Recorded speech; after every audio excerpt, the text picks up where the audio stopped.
The community thought they were a loving couple, but tonight in Pasquotank County, a wife is charged with murdering her husband inside their own home. The couple were well-known business owners in downtown Elizabeth City. 13 News Now reporter Robert Boyd learned more about the case. Well, it's been a few weeks since Milton Sawyer was murdered. As you can see outside of his store in downtown Treasure Hunter, well, still a memorial remembering this man who a lot of people around here love dearly. And now we spoke to some of these community members about how shocking it was to find out that his own wife has now been charged with his murder. I'm very shocked. I'm very shocked. It was like a movie come to life. From the surface, Elizabeth City residents said it appeared like Milton Sawyer Jr. and his wife Angel Sawyer were happily married. They even ran an antique business together, Treasure Hunter. She seemed great. Seemed real great, real joyful. Didn't seem to be depressed or angry or nothing. They seemed to get along real good. I always thought they did. But on Tuesday, Angel Sawyer, along with Dustin Melcher, were both charged with first-degree murder regarding the death of Milton Sawyer Jr. It floored me. I had absolutely no idea that things like that happen in a small town. I mean, of course, I guess they happen everywhere. According to the Pasquotank County Sheriff's Office, Sawyer Jr. was suffocated to death during a home invasion on August 2nd. The Sheriff's Office says his wife, Angel Sawyer, claimed that she was also attacked at the time, but detectives quickly assessed that she was more of a suspect than a victim. In any investigation, you can't go down it with blinders going down one road. You got to look at any and everybody. And we're not a community where we have home invasions. These two did come up early in the investigation. Sheriff Randy Cartwright would not comment on the relationship between 45-year-old Angel Sawyer and 38-year-old Dustin Melcher. However, he did confirm that Melcher also knew the victim. Any idea about the motive? Yes, sir. That'll be part of the evidence we put on in the trial and again, being a small community and drawing our jury pool out, we've got to be able to find people that haven't heard about it or read about it in the media so we can get a fair and impartial trial. Both of these suspects charged with Milton Sawyer's murder remain behind bars without bail. In Pasquotank County, Robert Boyd, 13 News Now. We continue to follow developing news tonight surrounding two of President Trump's closest associates. A jury found his former campaign chair guilty of several financial crimes today. At the same time, Trump's former personal attorney pleaded guilty for financial violations to keep two women quiet. ABC's Emily Rao brings us up to speed on these major developments.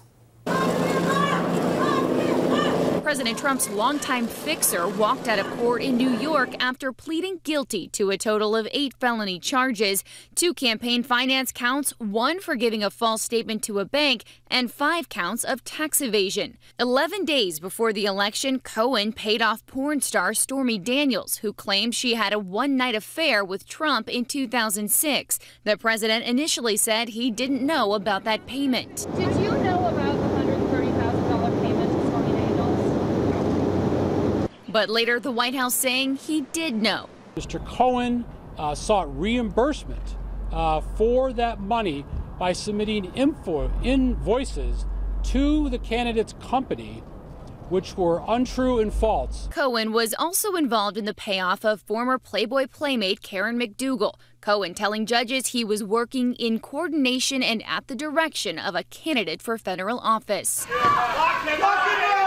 And in Virginia, a jury found President Trump's former campaign chairman Paul Manafort guilty on 5 counts of tax evasion, 1 count of failing to report a foreign bank account, and 2 counts of bank fraud.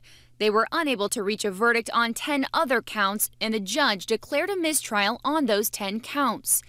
Manafort showed no emotion as the verdict was read, President Trump reacting to the verdict Tuesday night. It doesn't involve me, but I still feel, it's a very sad thing that happens. This has nothing to do with Russian collusion.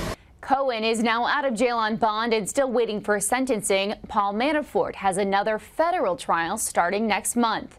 Emily Rao, ABC News, Washington. So bringing this closer to home, tonight your local congressmen up for re-election are reacting to today's major developments. We caught up with Senator Tim Kaine, who calls this a, quote, big game-changing moment. The Democrat says it proves the Robert Mueller investigation into alleged Russian meddling needs to be preserved. We also asked if he thinks this will have implications on the midterm election.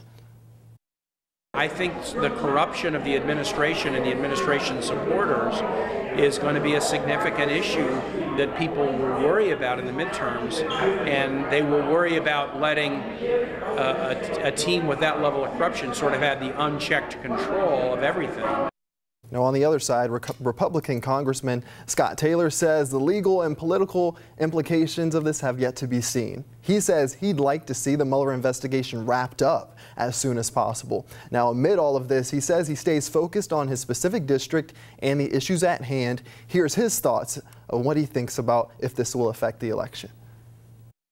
There's an overestimation a lot of times how national issues affect local races, and an underestimation of the local politics all the time. So could it have an effect in some regard? Possibly. Do I think it's going to have an effect on this race? No. And we also reached out to Democratic congressional candidate Elaine Luria and Republican candidate for Senate Corey Stewart to get their reactions to today's decisions, but we haven't heard back.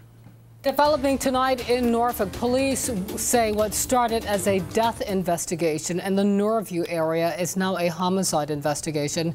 They tell us someone stabbed a 28-year-old man to death inside a home on Faraday Court this afternoon. Authorities say they have arrested a suspect in the case, but they have not released his name. We will continue to follow the story for you. Tune in to 13 News Now Daybreak starting at 4:30 for any updates. Tonight, 2 people are facing charges after police say they found meth-making devices in their car at the oceanfront last night. What started out as a traffic stop turned into an investigation that shut down roads near Atlantic Avenue and 17th Street for hours.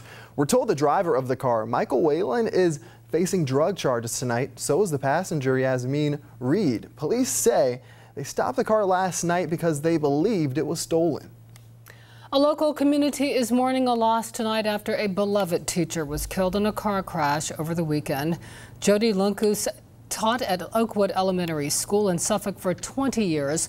Police say she crashed her car on a rural road in Prince George County Sunday. They are still investigating the circumstances surrounding the crash. New information tonight in the search for a missing college student in Iowa. Police have charged a man with murdering Mollie Tibbets. Investigators say Christian Rivera led them to what they believe is Tibbets' body. They say Rivera was in the U.S. illegally. Authorities tracked him down when they saw a suspicious vehicle in surveillance video. We identified that vehicle belonging to Mr. Rivera, and then we located him, interviewed him, and subsequently he led us to her location. Rivera apparently told investigators he was running behind Tibbets while she was jogging, and that when she took out her phone and threatened to call 911, he chased her down. Authorities say Rivera claims he blacked out shortly after. New at 11, a mosquito sample collected at a local military base has tested positive for West Nile virus. The mosquitoes were found away from housing and work areas at Langley Air Force Base in Hampton yesterday. The positive results came back today. Authorities at the base say they are taking steps to stop the virus from spreading. They aren't aware of any people on the base with the virus.